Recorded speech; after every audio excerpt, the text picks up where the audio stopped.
Vamos falar sobre o teto de gastos. Com o cancelamento da viagem de Lula para a China, a expectativa para a apresentação do novo arcabouço fiscal, que vai substituir o teto de gastos, cresceu. Segundo interlocutores do governo, a proposta deve vir a público ainda nessa semana. Olha só, o ministro da Fazenda, Fernando Haddad, já apresentou a proposta para os presidentes da Câmara e do Senado e também para o colegiado de líderes do Congresso, mas aguardava o retorno de Lula dessa viagem à China para fazer o anúncio público e enviar a medida oficialmente para análise dos deputados.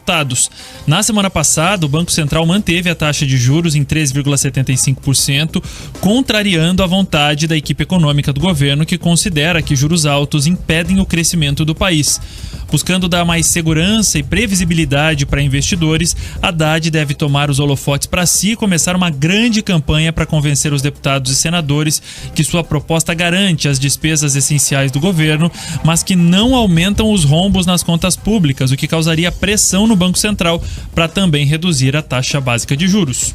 Olha, é importante falar aqui que se o impasse não for resolvido, as medidas provisórias do governo Lula podem correr o risco ali de serem canceladas, perderem a validade. A lei determina que o MP fique em vigor por até 120 dias, mas que durante sua vigência precisa ser convertida em lei ou terá seus efeitos anulados. Entre as propostas em risco estão a reestruturação do programa Mais Médicos, o novo Bolsa Família no valor de R$600, o aumento no pagamento das bolsas para pesquisadores científicos e também a própria reestruturação do governo, que tem ali o aumento de 14 ministérios. Então essa é toda a questão, Escola. É importante falar também que hoje pela manhã houve uma declaração do ministro das Relações Institucionais, né? É isso mesmo, Alexandre Padilha informou que Lula está se recuperando bem do quadro de infecção viral e que está dedicado em solucionar os pontos que ainda são acordo na proposta da âncora fiscal, que não são acordo, nessa proposta da âncora fiscal da equipe econômica,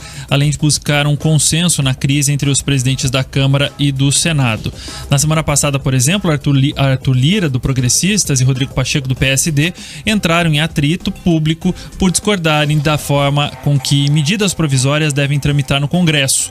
Lira quer manter o modelo adotado na pandemia, em que essas medidas são votadas individualmente pelas casas. Já Pacheco quer reestabelecer aquele modelo constitucional em que são convocadas sessões mistas para debater esses assuntos. Tá aí, portanto, vamos acompanhar para ver como isso vai se dar. Eu tô muito curioso para saber qual vai ser essa nova âncora fiscal do governo.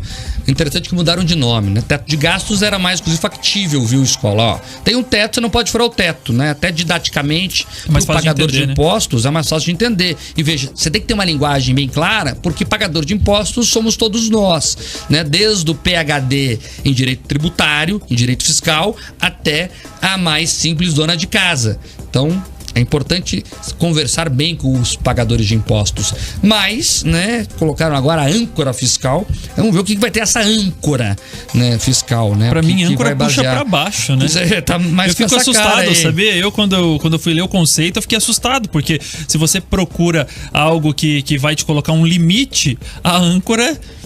Se a gente for pensar metaforicamente, não te traz um limite nela. O limite dela é te levar pra te afogar, basicamente, né? É isso. O que eles defendem ali no conceito que eles lançaram é que vai ancorar, né? Vai dar suporte, não vai deixar o navio ficar ali à deriva em alto mar. Mais ou menos isso. Mas vamos ver o que vai ter no conteúdo. Até agora ninguém me disse o que terá nesse conteúdo. E eles estão com essa história desde novembro do ano passado. Vamos lembrar aqui, né? Desde a eleição do Lula estão prometendo isso. Estamos no final de março.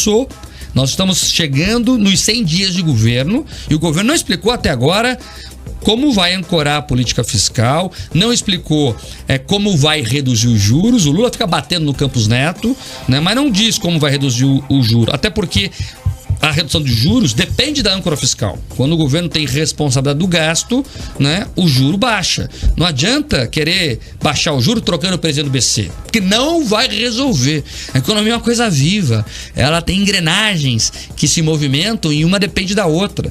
Então o Lula vende a falsa ideia às pessoas que se tirar o presidente Campos Neto do Banco Central vai resolver o problema. Não vai. Não, isso é fake news. Não vai.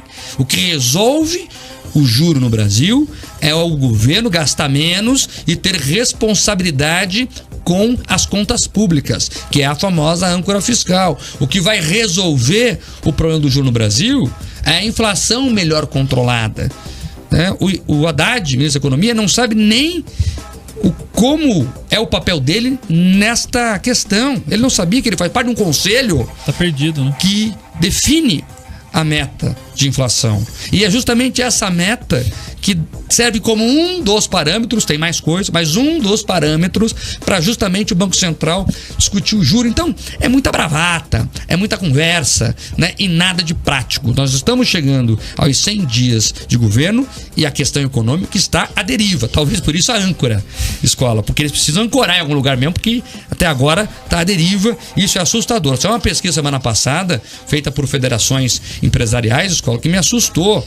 E eu que já tenho uma visão bem pessimista da atual situação. 98% dos empreendedores brasileiros compreendem que o momento é muito ruim. Então você veja, o que significa isso de fato? Quem empreende é que gera empregos. Quem empreende é que faz investimentos. Quem empreende é que gira a roda da economia.